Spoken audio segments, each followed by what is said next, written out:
लोग बधाई के पात्र हो।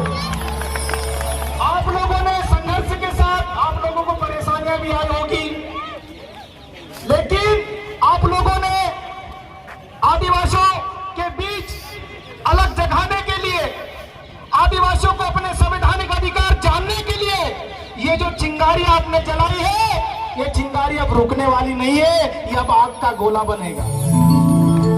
और इस चिंगारी को जितने भी हमारे वरिष्ठ जन है, युवा साथी है, उनसे भी मैं कहना चाहता हूं कि ये जिन युवाओं ने इस मशाल को जलाने का प्रयास किया, इस सामाजिक दीपक को जलाने का प्रयास किया, आप हम सब की जिम्मेदारी है कि इस दीपक को हम, कोई तेल देगा, कोई हवा से बचाएगा, लेकिन इस दीपक को हमेशा जलने देना चाहिए। ऐसा हम सब आज प्रण लेकर यहां से जाएंगे। साथियों, आज अधिकार दिवस की हम बात कर रहे हैं, लेकिन आप सबको मैं पूछना चाहता हूं, एक प्रश्न आपके मन में डालना चाहता हूं। आजादी के 75 साल हो गए, हमारे देश की जो सरकारें हैं आजादी का अमृत महोत्सव मना रहे हैं, लेकिन वास्तव में क्या निचले तबके के आदिवासियों को, गरीब तबके को उनका जो अधिकार है मिला है? नहीं मिला है। अगर जो हमारा अधिकार है, जो हमारे लोगों को मिलना चाहिए, अगर वो अधिकार अगर लोगों को नहीं मिल रहा है, तो क्या औचित्य रह जाता है आजादी का अमृत महोत्सव मनाने का?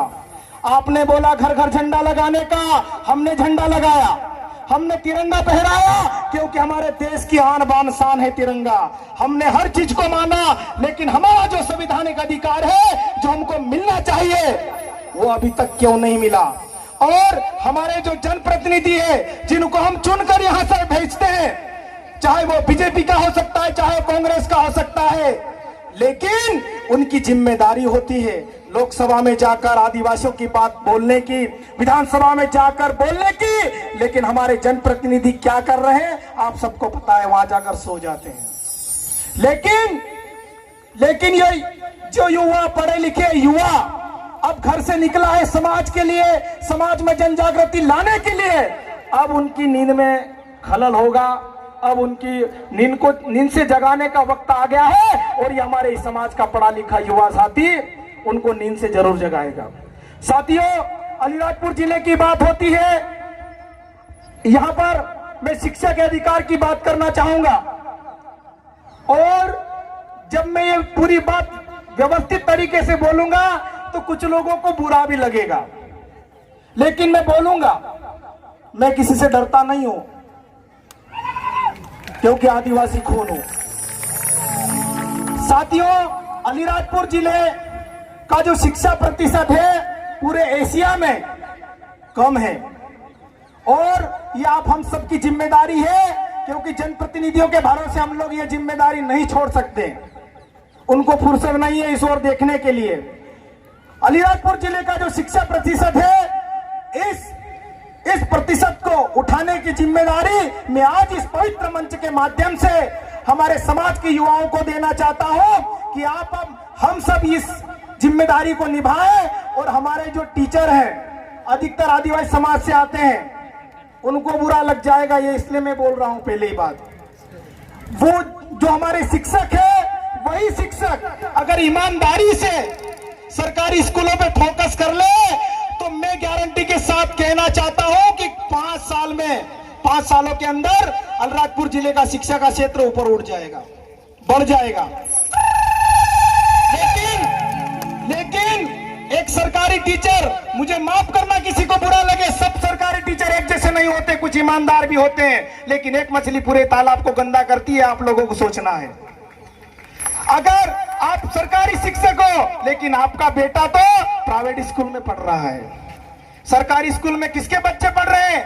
जो गरीब मजदूर है, जो छोटा किसान है, उनके बच्चे पढ़ रहे हैं, इसलिए वो लोग ज्यादा चिंता नहीं करते हैं। कोई 1 बजे स्कूल जा रहा है, कोई 2 बजे स्कूल से वापस आ रहा है, और क्षेत्र में देखते हैं तो 3 बजे तो सारे स्कूल बंद हो जाते हैं। हो जाते कि नहीं हो जाते? मैं झूठ तो नहीं बोल रहा इस मंच से। स्कूल 10:30 बजे खुलना चाहिए और 5 बजे तक खुले रहना चाहिए, यह आरटीई का नियम है।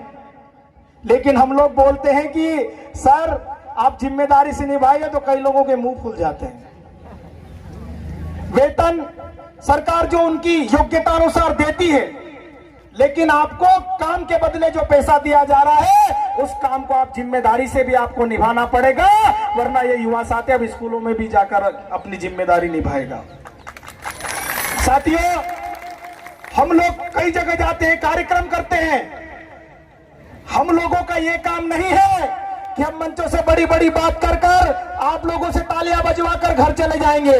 नहीं, मूल समस्या के जड़ तक हम लोग पहुंचेंगे, तभी हमारे समाज का जो अधिकार है, क्योंकि अगर जैसे भारत भाई मौर्य ने बोला था, ये उंगली तभी कर पाओगे जब आप पढ़ लिख जाओगे, कुछ बात जानने लग जाओगे, अपने अधिकार जानने लग जाओगे, वरना हमारे लोग तो जनपदों में घुसते हैं तो पियून भगा देता है, कॉलेज में घुसते हैं तो पियून भगा देता है, तहसीलदार के ऑफिस में जाते हैं तो पियून भगा देता है, जबकि पियून की ड्यूटी क्या होती है मालूम आपको? झाड़ू लगाना और पानी पिलाना, और वो पानी किसको पिलाना? हमको पिलाना है।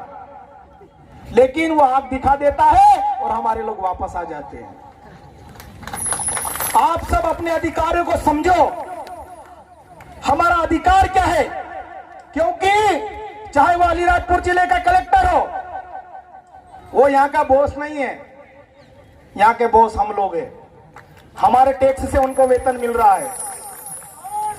साथियों, जब तक हम अपने अधिकारों को नहीं समझेंगे, अपने आप को नहीं समझेंगे,